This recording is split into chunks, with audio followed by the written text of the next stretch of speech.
Hi and welcome to Two Wells Better. I'm down at PDQ's in Maidenhead in Berkshire, and I've come down here to have my ZZR tweaked. In fact, it's going to be de-restricted. I've got the C3 model, and it's a popular thing to have it de-restricted and Dyno Jetted. But these guys at PDQ certainly don't mess around, and here we are, my bike's already up on the rolling road, and Larry's here to explain it all. Larry, quick work getting us up there. What's going to happen now? Okay, well, I'm going to pass you over to Nick here, the dyno operator. And what Nick's going to do, he's going to, as you see, he's loaded the vehicle up already. It's up on the rolling road. Now he's just going to run through some base runs to measure the horsepower output of the vehicle right now and the curve of the power, and then before he does his modifications. Over to Nick. Okay then, Nick. Yep. And I suppose you've got to take all this kit off, all the tank and bearing bits. Got to come off. The carbs have to come off. Take them all apart. Fit the Dyno Jet parts, K&M filter, full power carb tops. And there you go. So overall, what is it? 3 hours, 4 hours? About 3 hours work, yeah. Okay, well, no further ado. So you're going to fire him up now? Yeah, that's right. We'll do some base runs now. Okay, you just be careful.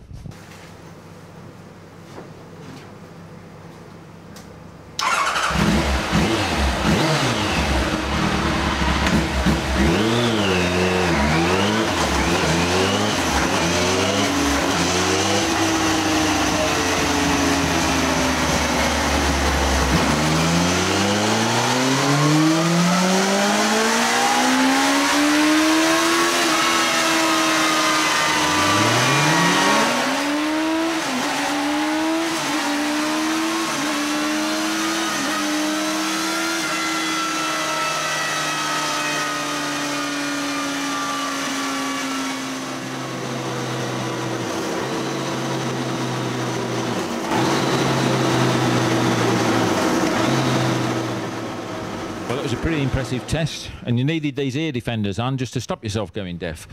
So what have we got here then, Nick? I know in my hand I've got a printout, but what's on screen? Basically, we've just logged the base runs, the power that the bike is making at the moment, that consists of a fourth gear roll-on and a run through the gears as well, both of which give me various sets of information to know what jets I'm going to use when I'm setting up the kit. So what's it actually peaking out at the moment? About 118 horsepower at the moment, which is not too shabby, but it will get quite a lot better. Okay, and so we shall leave you to wave your magic wand and do the necessaries and be back with you later. See you later.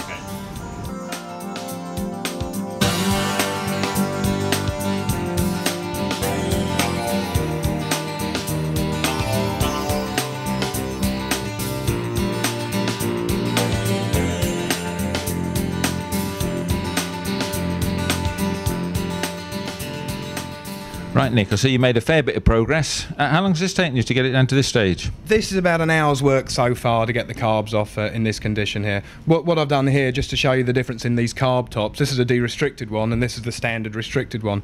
As you can see here, if you try and lift the slide, it only goes up about 2/3 of the way before the carb top actually restricts it. Whereas this one... It's amazing that you still get that performance with only... Well, it's opening about 3/4 of the way, isn't it? That's right, yes, it is. But you still get a lot of power, you know, as we know. But on this one, as you can see, the slide lifts all the way, so you're getting the full choke size of the carburettor, which will give you, you know, maximum top end power. Yeah. So that's part of fitting the kit on these.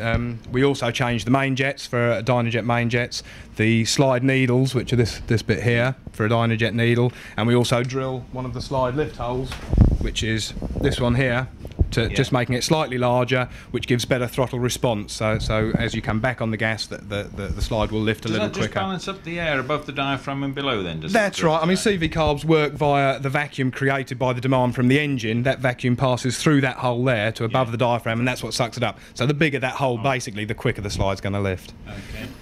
And so on the main jet, so they're not physically bigger. I mean, it's a bigger hole. In actual fact, with this particular kit, they're smaller. If I can just turn that over to show you. The standard main jet on your bike is a 140, but we're going to run with a 136 main jet. That's because the needle that we're changing here, the Dyno Jet needle compared to the stock needle, has a richer end dimension. You probably can't see that on camera, but it's very fine. I can't even see it with that respect. Compared to the standard needle, it's quite fat, and obviously the needle does control the fuel that comes, you know, from the main jet. The fatter it is at the end, the less fuel's going to get by it. So in actual fact, we're coming down on a main jet instead of up. You know, you don't always have to, you know, put bigger main jets in to make the but it's working with a new needle. Exactly, it's getting the CO right and making sure it's getting just the right amount of fuel everywhere. And you said earlier you can actually change the Dyno Jet needle as against the Kawasaki one. You can't change the height of it. That's right. If you look at the two needles at the top there, standard Kawasaki needle just has a top hat, so it's non-adjustable. All you can do is sometimes just shim them up a little bit, but you can never go down to lean them off. Whereas a Dyno Jet needle is completely adjustable. You've got 6 grooves on the top of the needle, and so you can adjust it richer, leaner, whatever to suit different exhausts. Reminds me of my youth. They always used to be like that on the old AMO carbs, didn't they? Exactly, yeah. And bikes have got more and more this way, where you can't adjust things, and therefore you need to fit the kit to make it an adjustable thing. Okay, so you're well on the way then, stripped down, ready to go. You've demonstrated that one's on there. That's it. So it's just do the other carbs now, Absolutely. stick them all together. Side lift holes, finish off with the needles and what have you, and start putting it all back together. Well, here we are, 1 hour later, as they say. Nick, it's looking pretty well complete. I know the tank's not on, but at least you got the airbox on. Has it all gone pretty smoothly? Yeah, dead straightforward, Jeff. The kit's gone in on the base settings. I'm fairly confident it's going to work first time. As you can see, I'm running off a remote tank here, simply for ease, because if you put the tank back on, it's very difficult to make adjustments to the kit. So it's just a standard fuel in here and pipe straight into the carb. So we're ready to go, really, and see what we've managed to achieve. Okay, let's fire it up.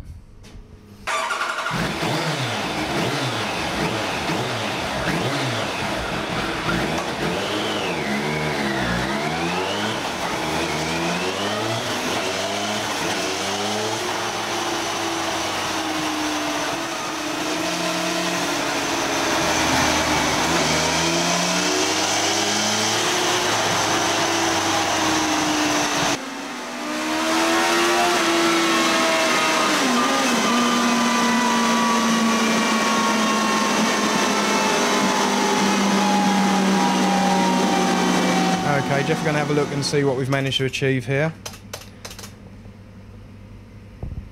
Yeah, that all looks good. What we're looking at here are the 2 4th gear roll-ons before and after. The blue curve is obviously the base run before the Dyno Jet kit filter and carb tops, and the red one is now afterwards. What we've got along here is RPM, and up here is horsepower. So you can see top end mostly we've gained quite a substantial horsepower, but a little bit right through the mid-range, you know, from sort of 5,000 up. Okay, Nick. Next, the other thing to look at is the all gear run, and that is these two here, which we have to look in speed, being different gear ratios. You can't look at it in RPM.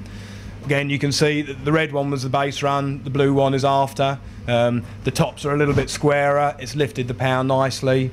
You know, it's making about 127 horsepower. So you know, that's very good. Well, I've actually got a printout, as well as it being on screen here. I've got a certificate to take away with me, just proving the power output that I've now got. Nick, one thing, the CO measurement, carbon monoxide, this is still an environmentally friendly bike then? Absolutely. I mean, more environmentally friendly than it was before, because it was actually running a little bit rich before. So now I've dropped the CO down a little bit on both the cruise and on acceleration. So you should lose a little less fuel, which obviously is good for the planet. Okay, well, thanks very much for all your hard work. I shall look forward to the ride home. And now I'm going to put my kit on, and proof of the pudding is in the eating, or perhaps the proof of the pudding is in the riding. Thanks, Nick. Pleasure. Thank you. Check these out. I've discovered these. These are new for the show, and these are from the world famous Baglux people, Bagster, who happen to do all the harnesses and things. Look at this Fireblade jobby. These guys have been doing harnesses for tanks for ages, and people buy them to protect the tank, stop them getting scratched and marked. They also allow you then to clip on a tank bag, and you can stick big ones, little ones or whatever.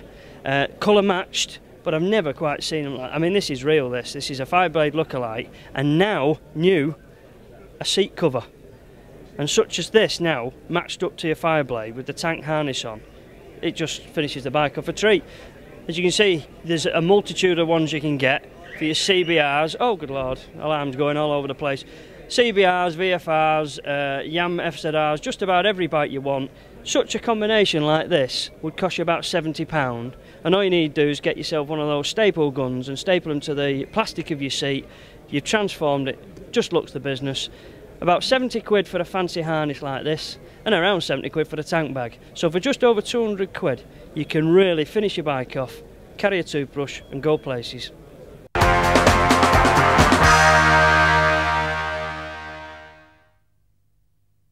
Today I'm in a freezing cold New Brighton. It's absolutely perishing, and I've come to join the Empress Motorcycle Club on their annual Easter egg run. And this is the man here, Pete Bywater. You're the man responsible for getting me here on a freezing cold Sunday morning. So what's going on and why are we doing it? Well, it's the Easter egg run. It's been going on for about 17 years now, and we just take eggs. All the bikers turn up here, take eggs to Arrow Park Hospital for the kids, and ride up there. And it's getting a little bit busier now, but I mean, how many bikes did you have on the run last year? There was 4,500 bikes last year. Right. And are you expecting something similar this year? Hopefully, if the weather stays dry. Right. I should hope we are. Certainly, it's not going to get any. It must be 20 degrees colder here than it was when I left home this morning. Definitely. Famous for it, I believe. It is. Even in the height of summer, it's still this cold down here. Right, well, we've got every type of bike here, you name it, we've got one here somewhere. It's absolutely freezing. Pete's got lots of organising to do, and I'm going to go and find the burger van.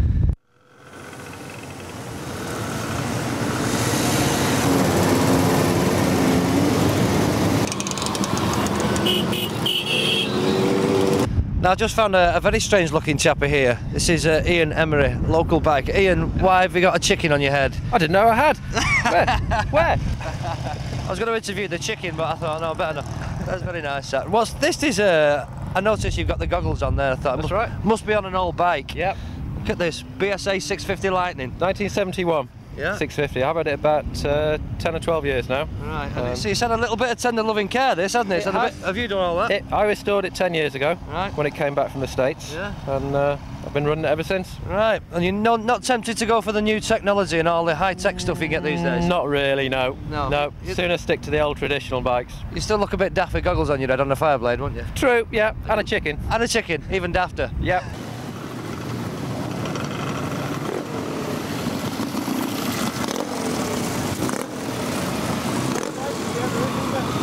Well, here we've got a trike full of Easter eggs, and Gary's the. Are you called a pilot? I think so, yeah. Freezing cold pilot. This is Gary and his beloved Youdale. I say beloved because there's an interesting story about this trike to do with your wedding. Yeah, well, we got married in September, and me and my mate Chris built this mainly for the wedding. And we got married on it with Julie in a full wedding dress. And come through St Helens town centre with the bike, there on the back with the wedding dress flying up in the air. You didn't have the vicar on here, did you? At all? No, right. Brings a whole new meaning to getting your leg over, I suppose, doesn't it? Anyway, well, there you go. So you've got a load of Easter eggs here from all over. Well, the lads from Ford Sea Shift, Hales Post Office all donated Nasda in Ditton. Right. And we had about 150 eggs altogether. Excellent, good stuff. Well, I'm absolutely starving. I can't get a burger, the queue's too big. Have you not got a spare egg, have you? You better ask the boss. Ask him, they're all passing the book.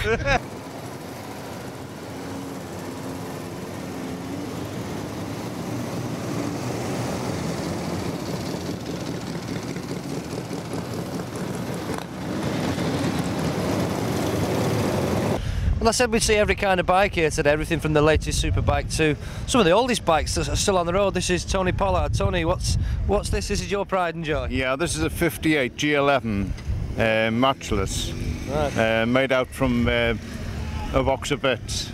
A box of bits? Yes, a box of bits, yes. Really? And lovingly restored. It's absolutely pristine condition. Is that all your own work? That's all my own work, yes. Yeah. Excellent. It's been done about 4 years now. Right. Yeah, so... You'll not be taking that out on salty winter mornings so often? I do. I use this every day. Oh, I'm a man after my own heart. That's what I like to hear. Look at these fair weather bikers. I can't be doing with them. I've got a Harley, so... Oh, he's bragging now as well. Bragging. All right. So it's Harley. Depends on what mood you're in. Oh, I can't go out in this weather. What, on the Harley? No. Well, it takes too long to clean. Yeah, that's the trouble.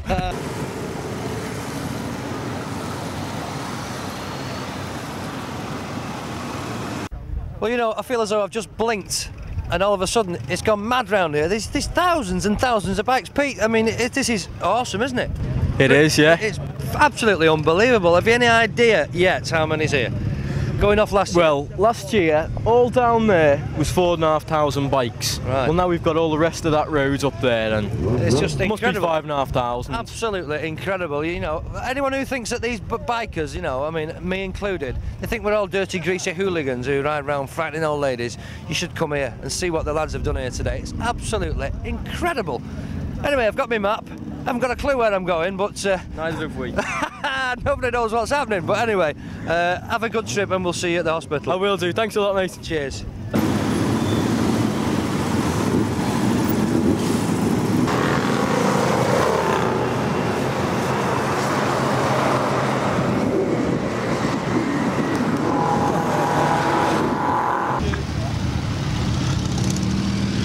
Well, it looks like the whole of Merseyside has been taken over by motorbikes today. All the traffic stopped, we don't care about cars. This is absolutely brilliant, it's fabulous. You've got to get on one of these, it's unbelievable.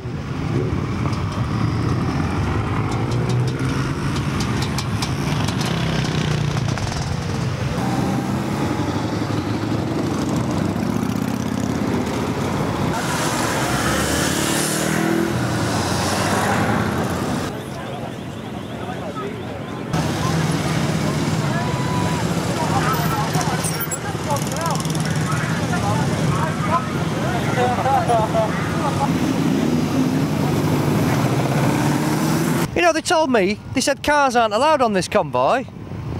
Just a minute.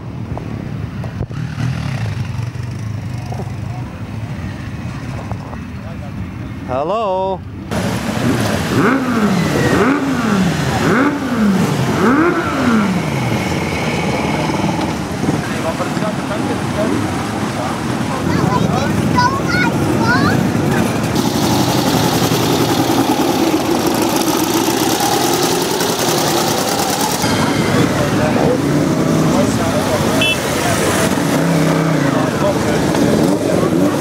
Well, that's it. That's what it's all about. Or should I say, this is what it's all about. Everybody on the run today has had an exciting time. It's been an excellent turnout. And this is exactly what it's all about. Enough of my crappy jokes.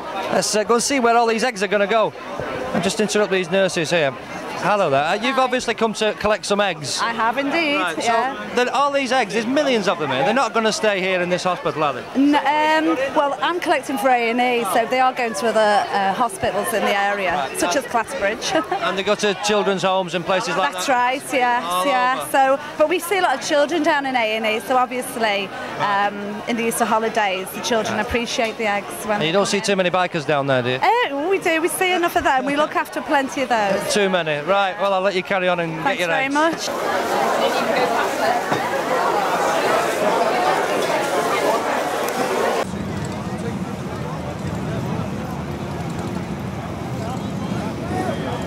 Well, this is the man who knows exactly what it's all about today, the big chief of Empress Motorcycle Club, Graham Morton. You're the president. Yes, indeed. Right, this is a fabulous turnout. This is brilliant, isn't it? It certainly is. Yeah, this is the best turnout we've had, and it's you know, beyond our expectations. And have you any idea how many? I mean, who's going to count these bikes? Well, the police usually do a count. We usually do a count, and there's usually a count done by the group that's a marshal at the hospital. Right, any ideas what we were looking at today? I would suspect about 7,000 bikes. Dear me, that's tremendous. No, I've been trying to follow this route all the way along, and not in the convoy because cars are banned from the convoy, obviously. Yes. We've been trying to tap into the route, and everywhere we went, we just couldn't get to the end. We couldn't get to the beginning. So, what's the stretch of this convoy when it's out on the road? Well, the leading policeman called me to the next to him when we were on the Mells stretch and said that the back of the convoy was just going round Wallasey Village roundabout, which must be somewhere around 8 miles. 8 miles? Yes. So apologies to everyone in Merseyside who's been out shopping this morning because they've got nothing done. But it takes a bit of organising this, doesn't it? I mean, it does, yes. So I mean, how long in the organising is it? Do you start now for next year? We give it a couple of months and then we start the organisation, yeah. Because it's tremendously well coordinated with the police, and we've had the Raynet guys on the amateur radios that have been helping us out. Yeah. I mean, it's a fabulous thing, isn't it? I mean, and the people here at the hospital, they love you lot, don't they? Yeah, I think it's excellent. It's we're helped by so many people. I mean, we couldn't run it without the police. I mean, they are excellent every year, and it's just you know, blowing out of. As I keep saying, the best advert in the world for motorbikes. Well, I think so, yes. I mean, people have this strange image that bikers go around punching each other and smashing up places and the like. And you come here, there's never been any trouble, and there never is. No, Excellent, brilliant, a great day.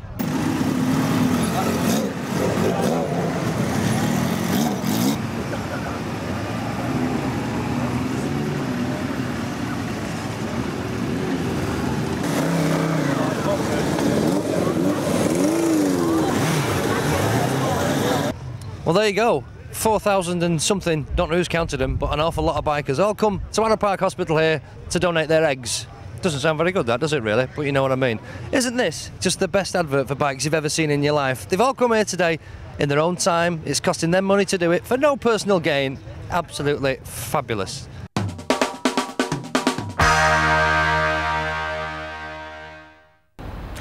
I'm down in Hampshire, outside CSM in Farnborough, where I trained and passed my test rather successfully with my instructor Gary Burns.